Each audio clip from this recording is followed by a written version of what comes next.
My name is Matt Beausoleil, and although I'm not a classically trained chef, my passion for cooking and refined palate have earned me great respect in the culinary industry. Join me and many amazing people who call the Outaouais their home as we prep, cook, and bake at the beautiful Alpina Lodge located at the renowned Le Nordique Spa in Chelsea, Quebec. From community members to chefs, we will highlight the cultural diversity and incredible food scene that the Outaouais has to offer. I myself chose to call the Outaouais home, and it is because of the wonderful people that you will meet that we can truly enjoy our region. This is Cooking Adventures Outaouais.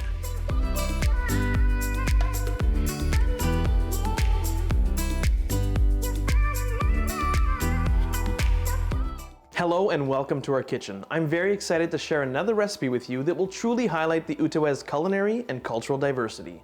Today's guest is the owner of Lakeside Catering. He's traveled the world from Montreal to Ottawa to France to England and abroad. He also does amazing events at Cafe 1870 in Wakefield. Please join me in welcoming Chef Sami Mehta. All right, well, thank you very much for inviting me to your kitchen today, Matt. It's quite a pleasure to be here, and I'm looking forward to cooking with you today. Absolutely. The pleasure is all mine. You're doing some pretty cool stuff. Lots of different cultural foods. You've had the opportunity to, travel and work in numerous kitchens, as well as just travel to India, I think, right? To explore. Yes. Food.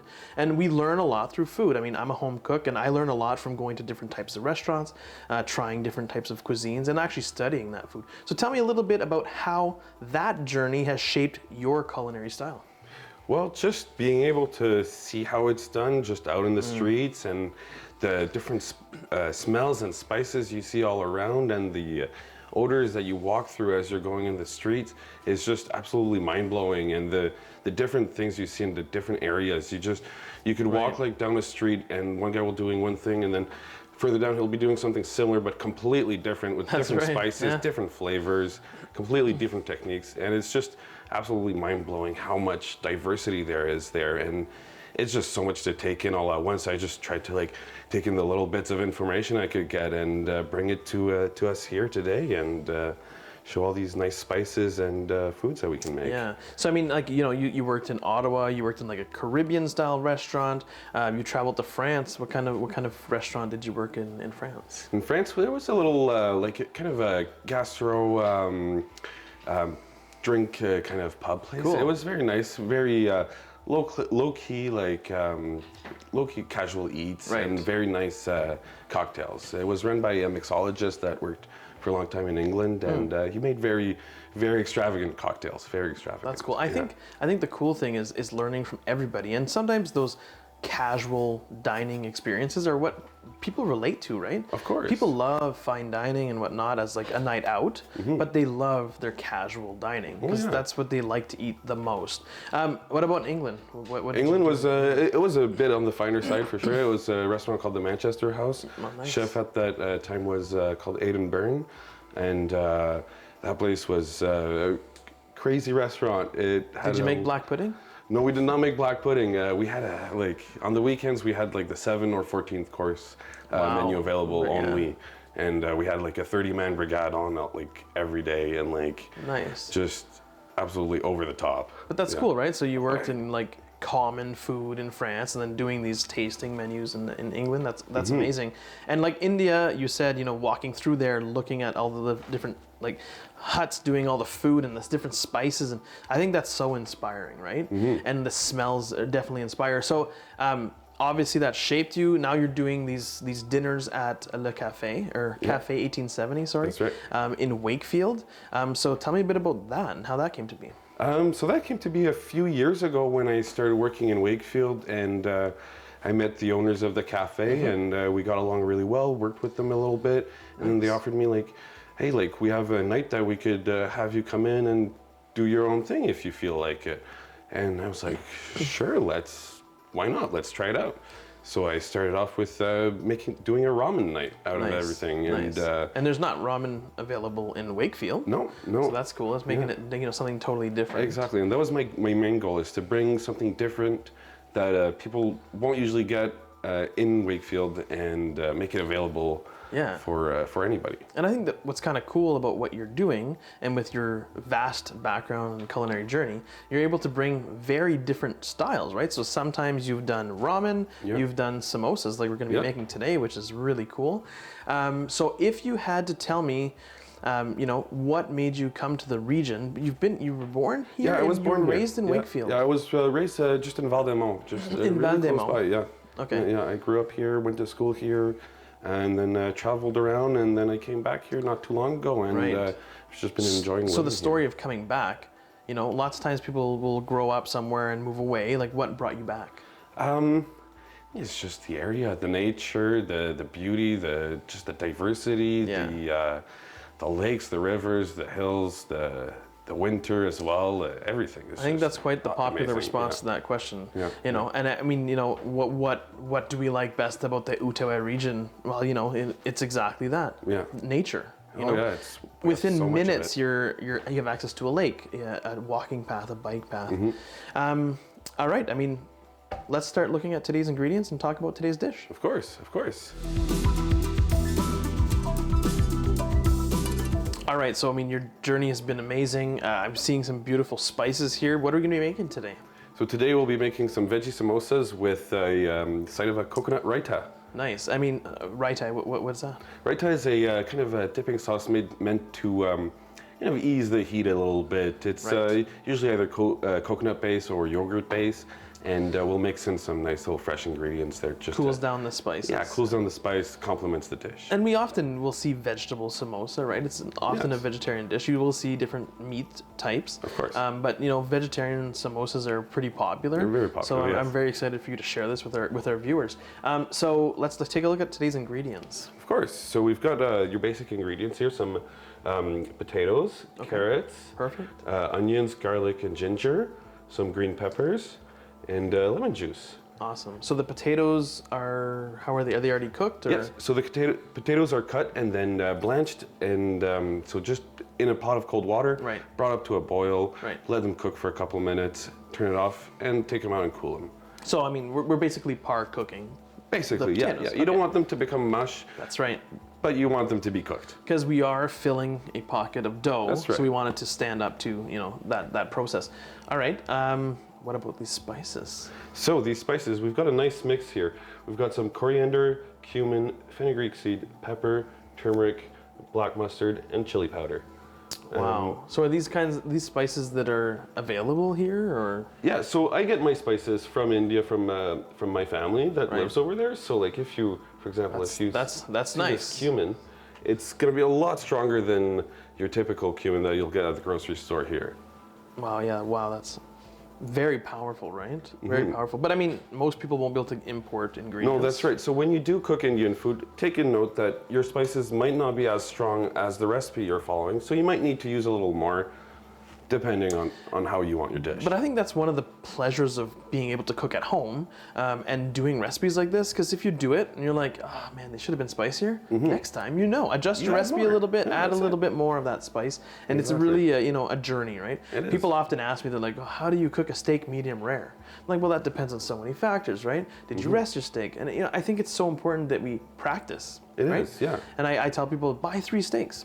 Try 3 different things, and then if you like it, then you'll know what to do next time. Exactly. They're like, I'm not going to eat 3 steaks. I say, well, then just call me over. Yeah, exactly.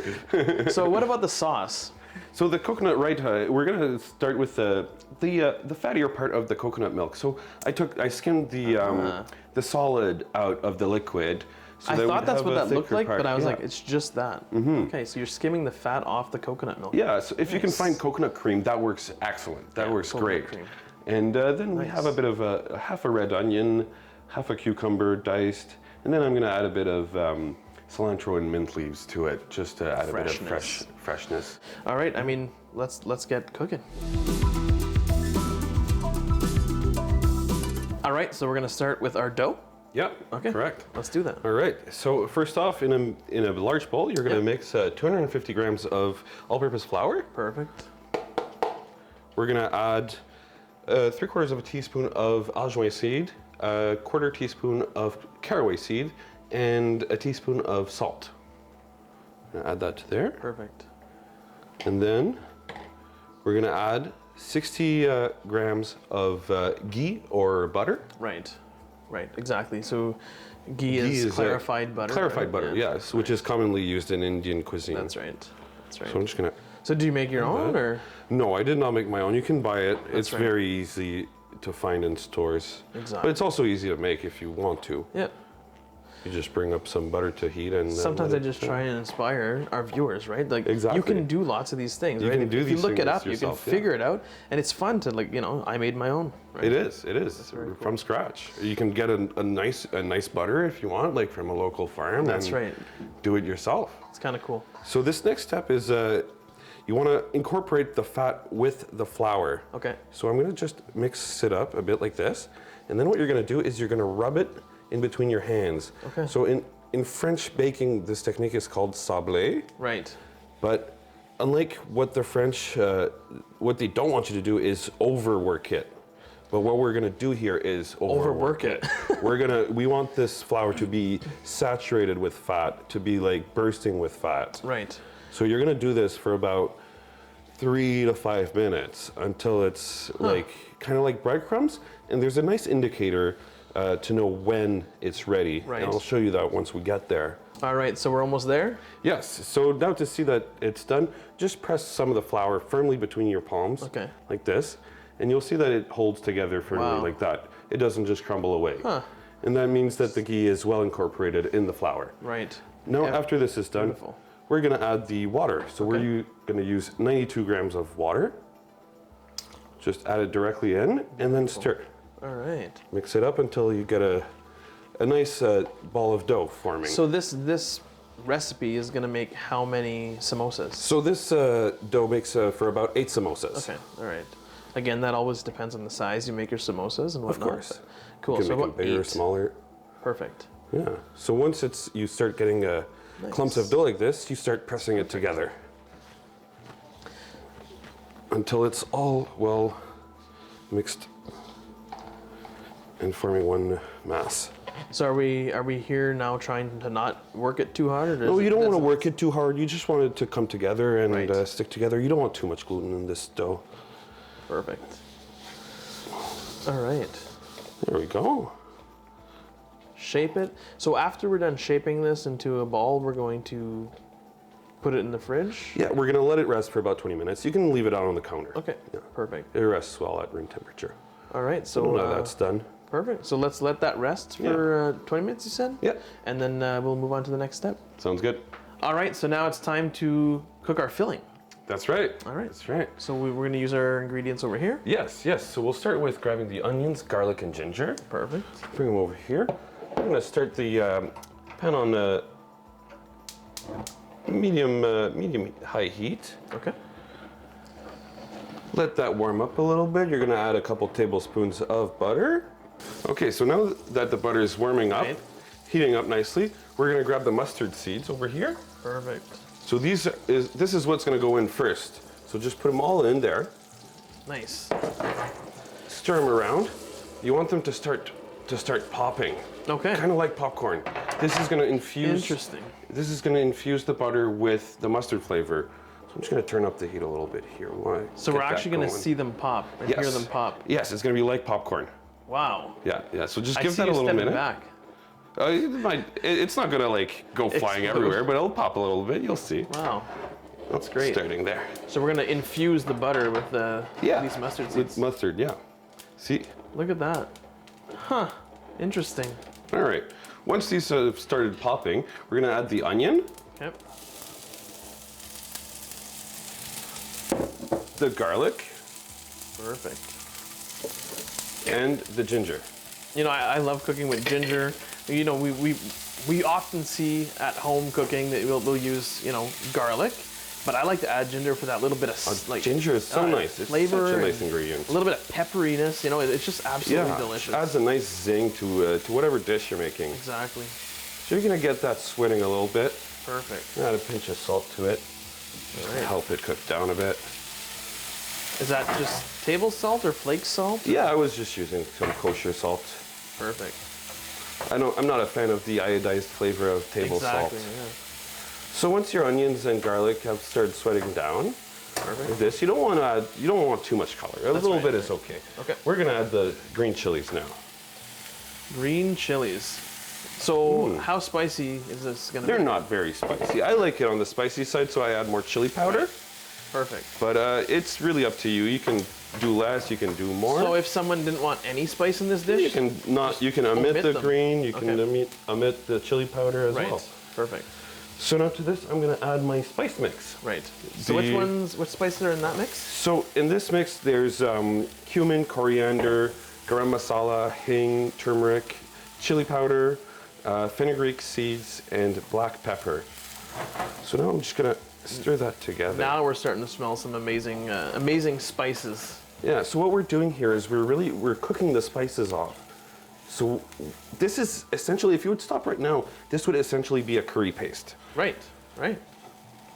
So you just let that cook because you want those spices to like start giving off those flavors, release their oils.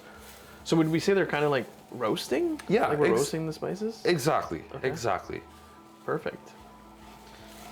So once that's cooked off a bit, you're getting some crazy aromas. You're getting some nice flavors developing here. Beautiful. Now that that's done, I'm gonna add the lemon juice. I'm not gonna add all of it because I'm gonna use a bit for the coconut raita as well. Okay. So about a tablespoon and a half. Perfect. I'm gonna just give that a nice stir. Lemon juice will add some acidity to it. Exactly. Some freshness. So once that's evaporated, we're gonna add the carrots. Perfect. If you have green peas, add them now. This would be the time. All right. And now I'm going to take this off the heat. So if we were using, fresh local peas, would we actually cook them before, or we would put them in whole and raw? I would just put them in whole raw like that. Because fresh peas are just so tasty. Yeah. You don't want, you know what? The you don't want them little to snap of eating a pea is exactly great in a samosa. Exactly. And this is going to cook once we fry them as well. And the carrots, they've been pre-cooked? Yes, the carrots have been blanched just like the potatoes. Carrots are hard. Yeah, they're a bit too hard. Yeah. They're a bit too hard. So now we're going to add the potato to this mix. So now you don't want to mash the potato fully, but you want to mash it a little bit. Okay. Like you want it to pick up everything, all the flavors and everything. So you give it a good stir, a little mashing here and there. And going back to the blanching, right? We want it to stay a little bit firm, so you do have chunks of potato when you're eating your samosa. Exactly. But you do want to have that little bit of creamy texture as well in there from the mashed potatoes. Time to take our rested dough. Yep. And we're gonna start making the samosa. Yes. Perfect. So once the dough is rested for about 20 minutes, take it out of the bowl. Perfect. Lay it down on the table. Now we're gonna cut it into 4. Okay. Would you want me to cut on the cutting board there? Sure. So we're cut into 4 equal parts like this. So you want to make it into a circle shape. Nice little rolling pin. Yeah, it's actually, funny story, this rolling pin was actually my great-grandmother's, who is from India. So this rolling pin has rolled a lot of samosas, rotis, chapatis. Oh yeah, it's been through quite a long time. Beautiful. I like it. There's nothing like family heirlooms in the kitchen. Yeah, it's there's very nothing special. quite like it. Yeah. All right. So now we're aiming to shape that into as close of a circle as you can get. Perfect. And you don't want it to be too big. You want to keep in mind that you want the dough to be relatively thick for your samosas. Right. Because you want some dough in there. Yeah, exactly. A samosa shouldn't be very thin, and it's not a firm pocket that has some good, some good dough. So about how thick are we looking for? Like this much. You're talking about a couple millimeters thick. Yeah. Okay.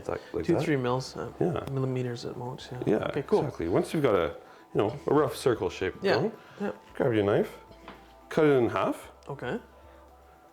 That, and then we're going to proceed to the shaping. This is a key part. Yes. So you make a cone with it, kind of like this. Okay. Kind of like that. And then we're going to stuff that and fold it over. Okay. So, here, we'll get this one. All right. And then what you do to get it shut together, you grab a bit of water on your fingers. It'll help it bind. And you just wet the side a bit, like that, just one of the sides, just a little bit. Yep. Then you just pick up the other one, fold it over, and squeeze it shut. That, grab your tip, pinch it together. And again, like these are homemade samosas. You don't necessarily have to look perfect. You make them the way you want. I like to call imperfect ones rustic. That's right. That's exactly what we're going for here. Exactly. It's rustic. And you know, just pinch it shut I always like that. I always remind people, like, it doesn't matter if it's perfect, right? If No, you're trying to make exactly. something for the first time, try and make it really good and make it special. Make it and tasty. Make Make what it is. for yourself. Yeah. Exactly. So once you've got a little cone shape like that, you can proceed to getting a bit of filling and putting it in. All right. So I'll just grab a little bit here. So you just put a little bit at a time inside of it. 'Cause you don't So want how it to, full are we making? We're gonna fill them up. We're gonna fill them up. You just don't want to have big air pockets in your samosas. Right. For even deep frying. Exactly. So about 2 spoonfuls like this will do good for one. I'll let you fill this one, and I'll Yeah, for sure. Here. just hold that one over here. Perfect. Now mine looks nicer. Exactly. Wow, that's really nice. But see, depending on the way the slice of dough is That's right. shaped, you will end up with a slightly different outcome. That's right. Every time. You won't make one samosa identical to another. Not at first. Wow, the spices, eh? You know, it brings back the we flavors go. of samosa 100%. So here, I'll keep working with this one. Okay. So then what you want to do from here is you'll grab this this edge here and you'll fold it over like this to close the cone. Okay? Maybe we should have switched. Here. Yeah, we're gonna switch because that one looks a little bit easier now. So this is what I do. I just press it down. Don't be afraid to use your hands. This is how I they think do that's it in always India. key in the kitchen, right? It is. Then you just grab it, you push it in like that. So we're pushing, like tucking it in. That's right. That's Okay, right. All right. And then grab a bit more water, just to moisten it to get it sticky. Push it down again, nice and wet. And then this is where you can come and fold it at the base, and make sure you pinch the corners in the base well, so you get a nice And there's the nice triangle seal. shape, little Yes, triangle and shape. you can of the sit it down samosa. like that, and voila, a nice little samosa there. There you go. Not bad. It's Not my bad. first samosa. Yeah, no, it's very good. So I guess we'll finish stuffing our samosas with Yeah. the filling, and then we'll move on to the deep frying. That's right. All right, let's do it. All right, we've shaped all our samosas. We're gonna deep fry those at a low heat, right? That's right. You don't want it to be too hot. Okay, perfect. At what temperature? Around 300 degrees Fahrenheit. Okay, for how long? You're gonna cook them for 10 to 15 minutes or until it's nice and golden brown. Perfect. And while we do that, we're gonna finish the coconut raita sauce. That's right. All right, let's go. Let's go. So we'll drop these in lightly. You don't want to drop them in too fast because they'll splash. And this is the thing you want to see. You don't want like big eruptions of oil going. Okay. That's how you know your oil is at the right temperature. Is that it's not going crazy. It's just lightly frying. Perfect. So just stick them all in there. So you can put all 8 in that pot? Yep. Perfect. Yeah, we can put all 8 in this pot. And then you keep it on a lower temperature throughout the cooking process. Now for the coconut raita, we'll start with about a cup of coconut cream, so like coconut fat solids, and put that in the bowl. So get that in there. Then we're gonna add our onions, cucumber, Perfect. lemon juice. So we kept some of the lemon juice from before. That's right, we keep perfect. some of the lemon juice to add to this, give it a nice little sour taste. Pinch of salt, Perfect. some coriander and some mint to add some nice freshness. So you just finally sliced it, right? Yeah, finally chop up the coriander and then I just like finally slice the mint Okay. so not to brown it too much. Right.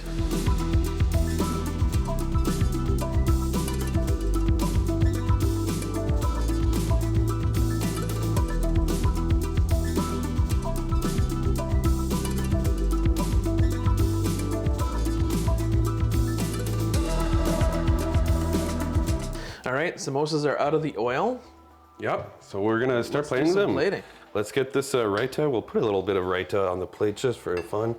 So Just a little dollop here. I mean, it is casual food. It is, We can eat it, however you want to eat it. However you want to eat it. But, sometimes we like to make things fancy. We'll make it look nice. So here, we'll grab one. Put this guy here. Beautiful. Oh, the smell of the dough, the fried dough is just amazing. So good. It's funny because when we were cooking the filling, we really smelled the spices. Yes. Now we really smell the dough. Yes. And then once we take the bite, it's gonna really bring all of those things cilantro. together, right? And that's that's absolutely amazing. Mm-hmm. And this is what's fun about Indian food is that you can use your hands if you want to. That's right. They're hot. So good.